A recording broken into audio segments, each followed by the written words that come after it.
الحمدللہ رب العالمین والصلاة والسلام علی اشرف الانبیاء والمرسلین نبینا محمد وعلی آلہ وصحبہ اجمعین اما بعد فاعوذ باللہ من الشیطان الرجیم بسم اللہ الرحمن الرحیم الحمدللہ الذی ہدانا لہذا وما کننا لنہتدی لولا ان ہدانا اللہ وقال عز وجل فی سورة القمر 4 مرات وَلَقَدْ يَسَّرْنَا الْقُرْآنَ لِلذِّكْرِ فَهَلْ مِن مُدَّكِرٍ قال نبی صلی اللہ علیہ وآلہ وسلم خیرکم من تعلم القرآن وعلم رب اشرح لی صدری ویسر لی امری واحلل عقدۃ من لسانی یفقہوا قولی آمین یا رب العالمین۔ دوستو، آج عربی گرامر کا سیکھنے کا سلسلہ ہم شروع کر رہے ہیں۔ آپ سب جانتے ہیں کہ قرآن پاک عربی زبان میں ہے۔ قرآن پاک سورۃ القمر میں 4 مرتبہ ایک آیت کو دہراتا ہے، وَلَقَدْ يَسَّرْنَا الْقُرْآنَ لِلذِّكْرِ فَهَلْ مِن مُدَّكِرٍ، اور ہم نے اس قرآن کو یاد کرنے کے لیے آسان کر دیا، تو ہے کوئی یاد کرنے والا؟ الذکر کا مطلب یاد کرنا اگر لیا جائے تو آپ کو حفاظ کرام ہر عمر کے نظر آئیں گے۔ اس کا مطلب ہے کہ قرآن کو یاد کرنا کوئی مشکل نہیں ہے۔ جو قرآن کو یاد کرے گا اللہ تعالیٰ کی مدد اس کے ساتھ شامل ہوگی۔ اگر الذکر کا مطلب نصیحت لی جائے تو دوستو، بچوں، ایک بات ذہن میں رکھیے گا کہ نصیحت اسی وقت قبول ہوتی ہے یا سمجھ میں آتی ہے جب نصیحت جس زبان میں کی جائے اس زبان کا بھی پتہ ہو۔ نبی کریم صلی اللہ علیہ وآلہ وسلم نے فرمایا کہ عربی سے محبت کرو کیونکہ یہ میری زبان ہے، میں عربی ہوں، جنتیوں کی زبان عربی ہے اور قرآن عربی میں نازل ہوا۔ تو ہم اسی بات کے تحت ہم اس عربی زبان کو سیکھنے کا سلسلہ شروع کر رہے ہیں، اور ہمارا سیکھنے کا جو انداز ہوگا وہ گرامر بیسڈ ہوگا۔ ہم عربی گرامر سیکھیں گے اور ہمارا مقصد قرآن کو سمجھنا ہے، قرآن کی اس نصیحت کو سمجھنا ہے جو قرآن عربی زبان میں ہمیں دے رہا ہے یا ہمیں کر رہا ہے۔ بچوں، دوستو، ہم کسی بھی زبان کو سیکھنے کے لیے عام طور پہ 2 طریقے دیکھتے ہیں۔ ان طریقوں کی وجہ سے وہ زبان کسی انسان کو آتی ہے۔ یا تو زبان کے بولنے والوں میں آپ موجود ہوں تو آپ کو اس زبان پہ کسی حد تک انڈرسٹینڈنگ کا جو کمال ہے وہ حاصل ہو جائے گا، یا پھر آپ کو جو زبان آتی ہے اس زبان کی مدد سے آپ اس کو سیکھ لیں۔ ہم دوسری کیٹیگری میں فال کریں گے کہ ہمیں اردو زبان اس حد تک آتی ہے کہ ہم اپنا میسج کنوے کر سکتے ہیں اور اگلے کی بات کو سمجھ سکتے ہیں۔ اب اردو زبان کی مدد سے ہم عربی زبان کے قواعد سیکھیں گے، اور مقصد ہمارا ہوگا عربی کے قواعد سیکھنے کے بعد قرآن کو سمجھنا۔ قرآن کے تراجم موجود ہیں، ہم ان کو پڑھ کے بھی نصیحت حاصل کر سکتے ہیں، لیکن میرا یہ ماننا ہے کہ جو آپ کے اوپر اثر عربی سمجھ کے سیکھ کر ہوگا وہ ترجمے سے نہیں ہوگا۔ ترجمہ کسی زبان کا نعم البدل نہیں ہو سکتا۔ تو ہم عربی سیکھیں گے صرف اس لیے کہ جو قرآن عربی میں میسج کنوے کرتا ہے ہم اس کو اچھے طریقے سے انڈرسٹینڈ کر سکیں کہ کس میسج کو کس زور کے ساتھ قرآن بیان کرتا ہے، ہمیں اس کی کلیئرٹی ہو جائے۔ ہم نے اللہ کا شکر ادا کر دیا کہ اللہ نے ہی ہمیں یہ ہدایت بخشی ہے، اور اگر اللہ ہمیں یہ ہدایت نہ دیتا تو ہم کبھی بھی یہاں نہ پہنچ پاتے۔ تو بچوں، اس تمہیدی گفتگو کو بہت لمبا میں نہیں کروں گا، میں آپ کو ڈائریکٹ کانٹینٹ کی طرف لے جاتا ہوں، اور آپ نے اس کانٹینٹ کو اسی ڈومین میں سیکھنا ہے جس ڈومین میں میں آپ کو سکھاؤں گا، اور پھر کچھ عرصے کے بعد آپ اس قابل ہو جائیں گے کہ جب آپ قرآن پڑھیں گے اعوذ باللہ من الشیطان الرجیم بسم اللہ الرحمن الرحیم، تو آپ کو سمجھ آئے گی کہ آپ کیا کہہ رہے ہیں۔ الحمدللہ رب العالمین آپ کو سمجھ آئے گی کہ آپ کیا کہہ رہے ہیں۔ ہم اکثر اپنی روزمرہ زندگی میں سنتے بھی ہیں کہ ایاک نعبد و ایاک نستعین، تو اگر آپ کو سمجھ آ جائے گی اس بات کی، عربی کانٹیکسٹ میں سمجھ آئے گی، عربی سے سمجھ آئے گی، نہ کہ ترجمہ کر کے سمجھ آئے گی، تو آپ کی جو کیفیت ہے وہ بہت ڈفرینٹ ہوگی۔ تو بچوں ہم شروع کرتے ہیں کہ عربی زبان سیکھنے کے لیے سب سے پہلی سٹیج ہے کہ آپ کو عربی کے حروف الہجا کا پتہ ہو، جیسے انگلش میں الفابیٹس، اردو میں حروف تہجی کہتے ہیں۔ عربی کے حروف الہجا جو کہ ایک خاص طریقے سے میں آپ کے سامنے بورڈ پہ لکھوں گا اور پھر ان کو پڑھوں گا بھی آپ کے سامنے، آپ اس کو پکا کر لیجیے گا۔ دیکھیے گا، الف، با، تا، سا، جیم، ہا، ہا، دال، زال، را، زا، سین، شین، صاد، ضاد، طا، ظا، عین، غین، فا، کاف، کاف، لام، میم، نون، واو، ہا، حمزہ، واو اور یا۔ میں تھوڑا سا رکا تھا یہاں پہ اس لیے کہ میں ٹائم کو بچانا چاہ رہا تھا۔ یہ واو اور یا جو ہیں یہ حروف علت ہیں، بیمار حروف ہیں۔ اسی طرح سے جو حمزہ ہے، حمزہ اور الف،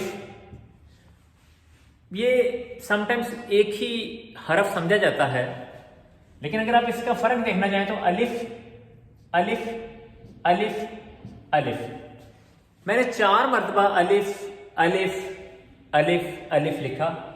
ان 4 مرتبہ کو لکھنے میں نے 1 مرتبہ اور لکھا الف، تو اس کا مطلب ہے کہ یہ جو 4 میں نے الف لکھے ہیں یہ چاروں کہلائیں گے حمزہ، حمزہ، حمزہ، حمزہ، حمزہ۔ اب آپ اس میں دیکھیے گا بچوں کہ اگر آپ اس کو، ان چاروں کو، یہ دیکھیے گا جی، ان چاروں الف کے ساتھ کوئی نہ کوئی سائن میں نے لگایا ہے۔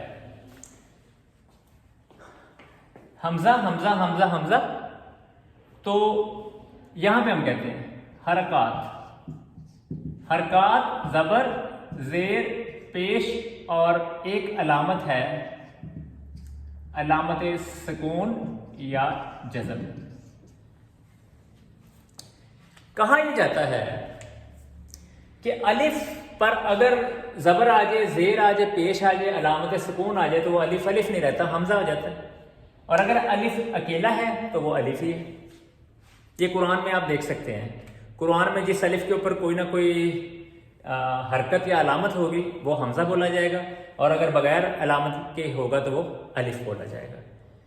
ٹھیک ہے، سعودی عرب سے جو قرآن پاک آتے ہیں وہ الف کے ساتھ حمزہ کے ساتھ اس کی حرکت لگاتے ہیں۔ تو بچوں یہ حروف ہیں اور یہ حرکات ہیں۔ ویری فرسٹ انڈرسٹینڈنگ حروف اور حرکات۔ اب اگر آپ دیکھیں کہ الف، با، تا، سا، جیم، ہا، خا، دال، زال، را، زا، سین، شین، صاد، ضاد، طا، ظا، عین، غین، فا، کاف، کاف، لام، میم، نون، ہا، حمزہ، واو اور یا، یہ میں نے جو لفظ آ ساؤنڈ کے ساتھ پڑھے ہیں۔ اب تو ہم مطلب یہ چیز ہم بڑے آرام سے سمجھ سکتے ہیں اس کو، تو اس کی حروف تہجی اگر اردو کی اگر آپ کو آتی ہے تو بے کو با، تے کو تا، یعنی جو اے ساؤنڈ والے ہیں، بڑی یہ ساؤنڈ والے ہیں، انہیں آ ساؤنڈ پہ کنورٹ کر دیں تو یہ آپ کا یہ فیصلہ ہو جائے گا. باقی یہ ہے کہ یہ 1-2 دفعہ آپ اس تختی کو پڑھیں گے تو آپ کو کلیئر ہو جائے گا. تو بچوں یہ تھا آپ کا ویری فرسٹ لیسن ریگارڈنگ حروف اینڈ حرکات، الف اور حمزہ کا فرق، ویک لیٹر و اور یا. یہ بھی بعد میں چیز آپ کو کلیئر ہوگی کہ ہم ان کو ویک لیٹر کیوں کہتے ہیں. یہ لیٹر، یہ حروف بعض اوقات پھر غائب ہو جاتے ہیں، تو یہ ویک ہونے کی وجہ سے ہی غائب ہوتے ہیں. نیکسٹ ہم چلیں گے ایک آسان سے ٹاپک کی طرف، جو کہ اسی حروف الہجا اور حرکات، حروف الہجا پلس حرکات. بچوں آپ غور سے دیکھیے گا، بڑی عام سی مثال آپ کے سامنے لکھوں گا. انسان، انسان، زیر لگی تو سکون لگا، سین پہ زبر لگی، تو یہ جو آپ نے حرکات لگائی ہیں اس سے یہ انسان بنا ہے. ویسے حمزہ، نون، سین، الف اور نون یہ حروف تھے، حرکات لگائیں تو لفظ بن گیا انسان. لفظ منہ سے نکلنے والے ہر بات کو کہتے ہیں لفظ. اس کی جمع ہے الفاظ. اس طرح سے آپ دیکھیں، کاف، تا، الف اور با. کتاب، کتاب. پھر آپ نے حرکات لگائیں اور کتاب بن گیا. تو حروف تو حرکات کے ساتھ ہی کوئی مطلب دیں گے نا، لیکن بعض ایسے حروف پہ ہم منہ سے ایسی حرکات، ایسے الفاظ، منہ سے نکلنے والی ہر بات لفظ کہلاتی ہے نا، تو ایسے الفاظ بھی ہم بعض اوقات نکال دیتے ہیں زبان سے کہ جن کا مطلب ہی کوئی نہیں ہوتا. تو اگلی بات کہ حروف اور حرکات کے ملنے سے جو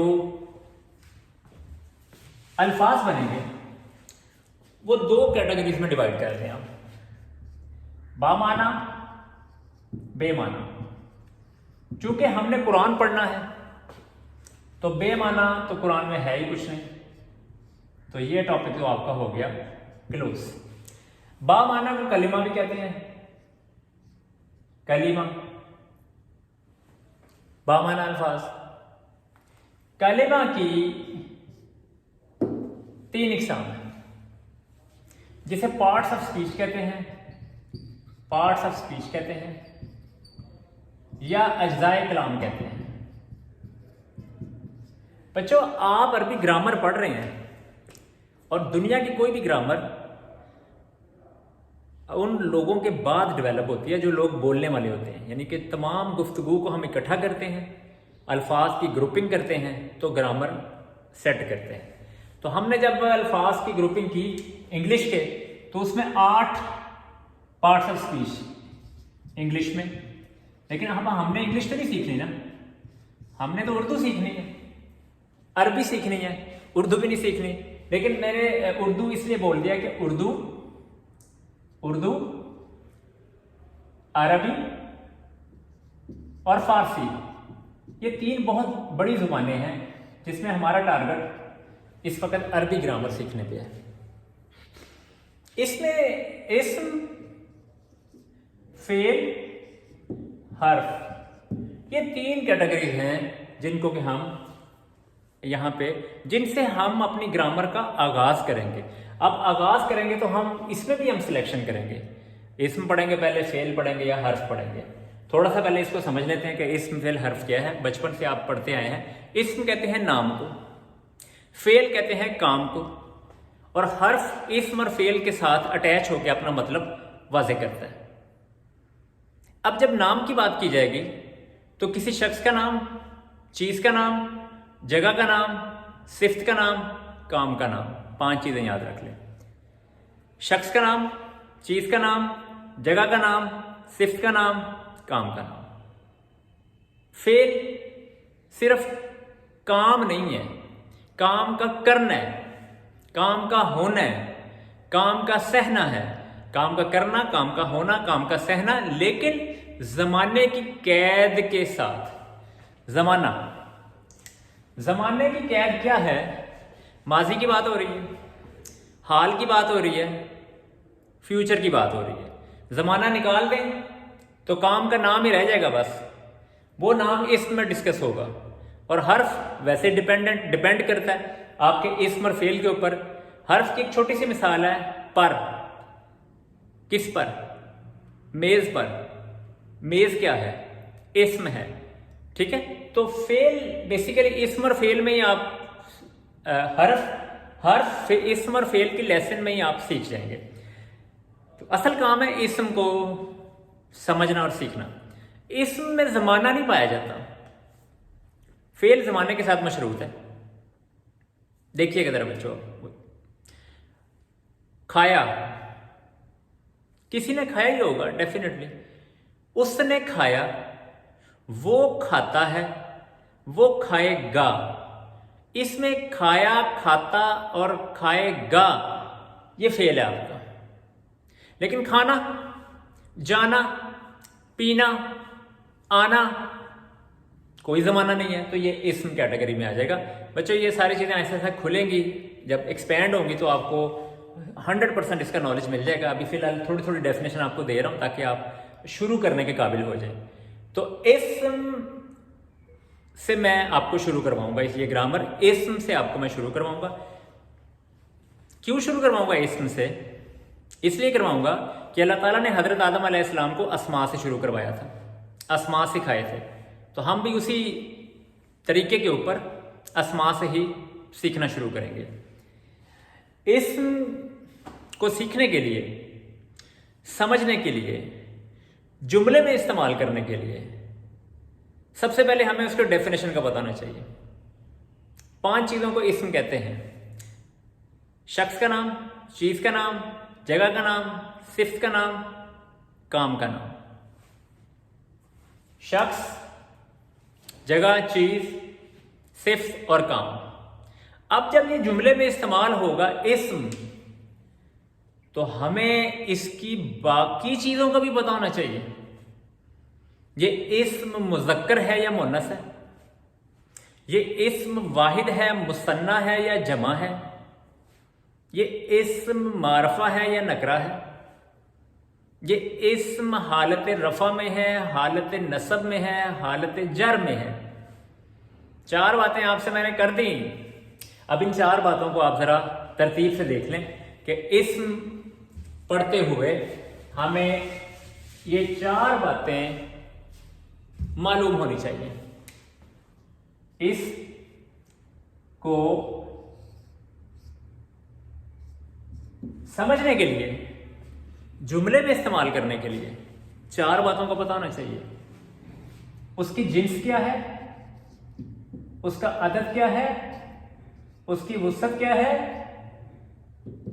اس کی حالت کیا ہے، اس کی جینڈر کیا ہے، اس کا نمبر کیا ہے، اس کی کیپیسٹی کتنی ہے، اس کا سٹیٹس کیا ہے، وہ مذکر ہے یا مؤنث ہے، وہ واحد ہے، مثنیٰ ہے، جمع ہے، وہ معرفہ ہے، وہ نکرہ ہے، وہ رفع میں ہے، وہ نصب میں ہے، وہ جر میں ہے۔ بچوں یہ جب چیزیں پتہ لگ جائیں گی نا آپ کو، الحمدللہ آپ قرآن پاک پڑھیں گے، اس میں جو اسماء آئیں گے آپ کو سمجھ آ جائے گی۔ پھر ایک بات رہ جائے گی اور، دیٹ از ووکیبلری، کہ آپ کو کتنے الفاظ کے معنی پتہ ہے، وہ آہستہ آہستہ آپ کی ڈیولپ ہو جائے گی۔ کوئی بھی اتنا ماہر نہیں ہوتا کہ پہلے دن سے اسے سب کچھ پتا ہو، آہستہ آہستہ آپ اس کو کلیئر کرتے ہیں۔ بات کرتے ہیں جنس کی، مذکر یا مؤنث کی۔ عربی گرامر والوں نے ہمیں بڑا ہی آسان طریقہ بتا دیا۔ وہ کہتے ہیں ہر اسم مذکر ہے جب تک کہ وہ مؤنث کوالیفائی نہیں کرتا۔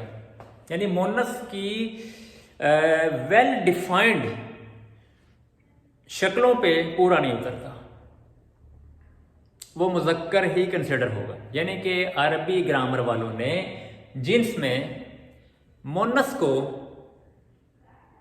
سٹینڈرڈ بنا لیا، مونس سکھا دیا، مذکر آزاد چھوڑ دیا. مونس سیکھ جائیں اور جو مونس میں فٹ نہیں بیٹھتا اس کو مذکر کر دیں، وہ مذکر ہے. پھر ایک چھوٹا سا ٹارگٹ آپ کو اور ملے گا کہ ایک چیز مونس ہے تو مذکر میں وہ کیا ہوگی، مذکر ہے تو مونس میں کیا ہوگی. آسان سی باتیں ہیں نا. ابو جسے عربی میں اب کہتے ہیں، امی جسے کہتے ہیں، یہ مذکر مونس واضح ہیں. تو انہیں بچوں کہتے ہیں حقیقی تقسیم، کہ جس میں کوئی جینڈر آلریڈی پایا جا رہا ہے، نر کا مادہ، مادہ کا نر، میل کا فیمیل، فیمیل کا میل پایا جا رہا ہے، تو کوئی مسئلہ نہیں اس میں. مذکر مونس کا تو فیصلہ کرنا مشکل ہی نہیں رہ جائے گا اس میں. تو اصل مسئلہ آئے گا غیر حقیقی. تو غیر حقیقی مونس کو عربی گرامر والوں نے واضح کر دیا.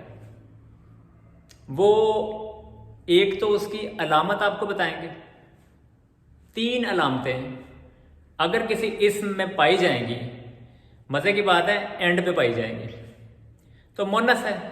اور پھر 6 کیٹیگریز انہوں نے آپ کو واضح کی ہیں. ان 6 کیٹیگریز میں کوئی اسم فال کرتا ہے تو that will be Moonis feminine. ٹھیک ہے، وہ مونس کی ڈیفینیشن میں آئے گا. اب وہ جو جنس کی تفصیلات ہیں وہ میرا موڈ تو ہے کہ آپ کو شروع کروا دوں، لیکن چونکہ اب میں چاہ رہا تھا کہ آپ کا جو کوئز ہے وہ بھی اچھے طریقے سے کور ہو جائے، تو اس کے لیے پھر آپ کو مونس کی پہچان اور مونس بنانا یا مذکر بنانا یہ آپ کو پتہ ہونا چاہیے. تو میں جنس کو واضح کر دیتا ہوں اور لیکچر کو وائنڈ اپ کر دیتا ہوں. ٹھیک ہے، اس کے بعد پھر نیکسٹ لیکچر میں ہم انشاءاللہ تعالیٰ عدد وسعت کو دیکھ لیں گے اور پھر اس طرح سے آہستہ آہستہ ہم آگے چلیں گے. تو جنس کے حوالے سے میں نے جتنی باتیں کی ہیں ان کو میں اب بورڈ پہ لے کے آ رہا ہوں. تو جنس میں جب آپ اس کا مذکر مونس فائنل کریں گے تو بچوں اس میں جنس میں سب سے پہلے اس کی تقسیم آپ کریں گے کہ کیا وہ، دیکھیں یہاں پہ ایک بات اور میں واضح کرتا ہوں کہ تمام اسماء مذکر سمجھے جائیں گے اگر وہ مونس کی حدود سے باہر ہوں. یہ آپ بیسک ایزمپشن ذہن میں رکھ لیں. تمام اسماء مذکر سمجھے جائیں گے اگر وہ مونس کی یہ جو ڈیفینیشن آپ کو دے رہا ہوں اس سے باہر ہوں گے. تو حقیقی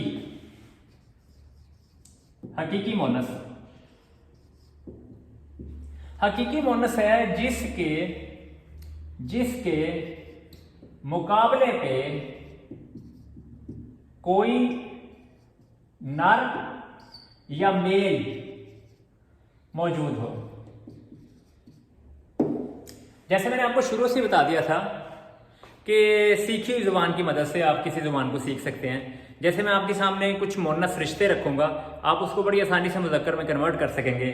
جیسے میں آپ سے کہتا ہوں امی، ابو، چچی، چچا، پھپھو، پھپھا، بھائی یعنی کہ اس میں کہوں گا بہن، بھائی، لڑکی، لڑکا، عورت، مرد. پوائنٹ فالو کر گئے. یعنی کہ اگر آپ کو اس کی جنس میں میل مل جاتا ہے تو مسئلہ حل ہو گیا. یہاں پہ ایک چھوٹی سی بات اور سیکھ لیتے ہیں. جب آپ کے سامنے نام آئیں گے تو ناموں کے پیچھے جنس کو دیکھنا ہے. آپ نے نام کو نہیں دیکھنا، جنس کو دیکھنا ہے. نام وہ دیکھے جائیں گے کہ جو رکھے ہی عورتوں کی جنس میں جاتے ہیں تو پھر وہ مونس ہے. لیکن اگر وہ نام عورت مرد دونوں رکھ سکتے ہیں تو پھر آپ جنس کو ڈومینیٹ کریں گے، جنس کو آپ دیکھیں گے.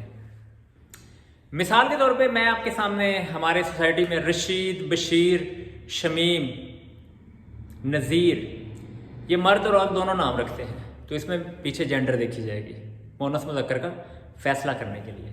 اب آ جائے غیر حقیقی کی طرف. غیر حقیقی مونس کو سمجھنے کے لیے آپ کو دو دروازے کھولنے پڑیں گے. غیر حقیقی کو سمجھنے کے لیے دو دروازے کھولنے پڑیں گے. ایک دروازہ علامت کا ہے. علامت ہے 1 2. پہلی علامت گول تا نظر آ جائے آپ کو, اور الف التانیث مونس بنانے والا الف نظر آ جائے. الف مکسورہ, الف ممدودہ, ٹیکنیکل ورڈ ہے ممدودہ, پریشان نہیں ہونا. عظما الف, ٹھیک ہے. اس طرح سے الف اور حمزہ کسی اسم کے اینڈ پہ آ جائے. یہ انشاءاللہ تعالی آپ کو اس کی وضاحت بھی کچھ دیر تک مل جائے گی. الف اور حمزہ, ٹھیک ہے. الف مکسورہ اور الف اور حمزہ, یہ آپ دیکھ لیں. میں اس کو تھوڑا سا کرتا ہوں. الف اور حمزہ, ٹھیک ہے بچوں. اچھا جی, اب تھوڑا آگے چلتے ہیں. غیر حقیقی میں ایک تو علامت والی بات ہو گئی, علامت سے پکڑ لیں وہ مونس, اور ایک ہے سماعت کہ سننے میں سمائی, سننے میں وہ مونس سنی جاتی ہے, بولی جاتی ہے. تو ہم مونس والوں کو اکٹھا کر لیں گے, اور بس یاد کر لیں گے. اب جو بات ہے سماعت والی, وہ میں نا اس کو یہاں سے کر دیتا ہوں, یہ آ جائے گا پورا انشاءاللہ تعالیٰ. وہ ہے بچوں سماعت والی میں 1 2 3 4 5 6 آپ ٹائٹلز یاد کر لیں. وہ سماعت والی مونس ہے. ہواؤں کے نام, شراب کے نام,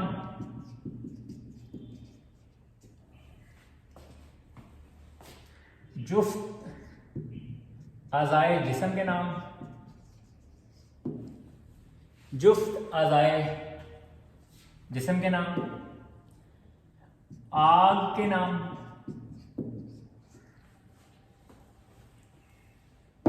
جفت اعضائے جسم کے نام, یعنی جو انسانی اعضاء دو آپ کے جسم میں پائے جاتے ہیں. ملکوں اور شہروں کے نام, ملکوں اور شہروں کے نام یہ مونس میں لیے جائیں گے. اور اس کے علاوہ جو چھٹے نمبر پہ ہے نا, وہ کچھ ایسے اسماء ہیں جو مونس سمجھے جائیں گے, ٹھیک ہے. سما آسمان, زمین, آسمان زمین, یعنی زمین تو اردو میں ارض کہہ لیں, ارض, آسمان زمین, شمس سورج, دار گھر کو کہتے ہیں, حرب جنگ کو کہتے ہیں, ٹھیک ہے. نفس جان کو کہتے ہیں. اور ایک اور چیز, حضرت موسیٰ کے پاس عصا تھا, لاٹھی, عصا, ٹھیک ہے. یہ آپ کے تقریباً کوئی 7 لفظ بن جاتے ہیں, لیکن باوجود اس کے آپ نے ایک ونڈو آپ نے اوپن رکھنی ہے سمجھنے کی. تو بچوں اس میں آپ دیکھ لیں کہ یہ کیٹیگری ہے مونس کی. اگر کوئی اس کیٹیگری سے باہر ہے تو مذکر ہے. فٹافٹ دیکھنا ہے حقیقی مونس ہے جس کے مقابلے میں کوئی میل موجود ہے.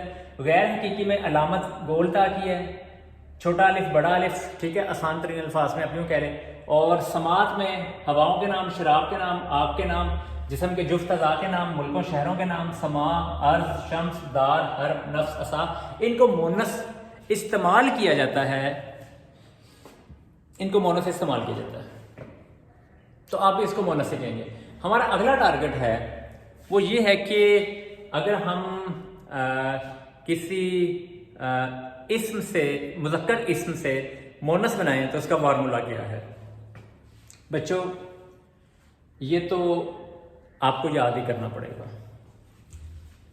اب مونس بنانے کے لیے میں آپ کے سامنے ایک ریالٹی رکھوں گا اور اس ریالٹی کو آپ نے پھر یاد رکھنا. ایک لفظ ہے سولے. سولے، نیک، یہ مونس مذکر ہے. آخری حرف کیا ہے؟ ہا. ہا پہ زبر لگائیں اور گولتا لگا دیں. صالحہ مونس بن گئی. یہی فارمولا ہے. آخری حرف پر، آخری پر زبر لگائیں اور گولتا لگا دیں. گولتا لگا دیں. گرامر سیکھنے والوں اس کو میتھمیٹکس نہ بنا لینا 100%. بے شک یہ 99% تک میں میتھمیٹکس بن جائے، 100% نہیں بنانا. اب میں ایک لفظ اور لکھتا ہوں تو آپ اس کی بنائیے گا مونس. رجل، مرد کو کہتے ہیں. تو رجلتا کہیں گے آپ. مرد کے مقابل عورت موجود ہے تو پھر اسی عورت کا نام لیں. امرأہ. امرأہ. تو یہ خیال ضرور رکھنا ہے کہ حقیقی مونس بنانے کی آپ کو ضرورت نہیں ہے، وہ بنی بنائی ہوگی. غیر حقیقی میں صفات جب آئیں گی، صفات دیکھیں، صالح ہے، کافر ہے، مسلم ہے، صادق ہے، کاذب ہے، منافق ہے، ٹھیک ہے، مشرک ہے. تو ان کی مونس بنے گی. آخری حرف پہ زبر لگائیں گے مذکر کی اور گولتا لگا دیں گے تو آپ کی مونس بالکل تیار ہے. ٹھیک ہے بچوں، اور میں امید کرتا ہوں کہ جنس آپ کو اچھی طرح سے سمجھ آ گئی ہوگی ساری. باقی اس کی ایکسرسائز ہے مونس کو پہچاننا کہ یہ حقیقی ہے، غیر حقیقی ہے. غیر حقیقی میں یہ سماعی ہے یا علامتی ہے، اور اس طرح سے مونس بنانا. ٹھیک ہے، تو وہ بنے گی صفات سے. کسی ایسی چیز سے مونس نہ بنا لینا کہ جس کی ریئل میں کوئی وہ مطلب وہ صفت میں کوئی چیز آتی نہیں ہے. جیسے میں آپ سے کہوں کتاب، کتاب مذکر ہے کیونکہ اس میں گولتا نہیں ہے، علامت نہیں پائی جاتی. تو کتاب سے آپ مونس بنانا شروع ہو جائیں، ایسا نہیں بنے گا. ٹھیک ہے، تو صفات سے آپ کی مونس بنے گی. تو بچوں اس لیکچر کے ساتھ میں اس کو وائنڈ اپ کرتا ہوں، مطلب جنس کو، اور تاکہ آپ بھی آسانی سے اس کو سن سکیں اچھے طریقے سے. اور باقی یہ کہ جو بھی یہ لیکچر سنیں، جس پلیٹ فارم سے بھی سنیں، وہ مجھے ضرور بتائے. میں اس کو ایکسرسائزز شفٹ کروں گا 2 پیجز، ایک تو مذکر مونس کی پہچان کے لیے اور ایک مذکر سے مونس یا مونس سے مذکر بنانے کے لیے. تو جب وہ ایکسرسائز ہو جائے گی تو آپ کا جنس والا ٹاپک پکا ہو جائے گا. اس کے بعد عدد ہے، وسعت ہے اور اعراب ہے، وہ ہم اگلے لیکچرز میں دیکھیں گے. اللہ تعالیٰ آپ کو خوش رکھے اور آپ کو اپنی کتاب کے قریب کر دے. بہت شکریہ. اللہ حافظ.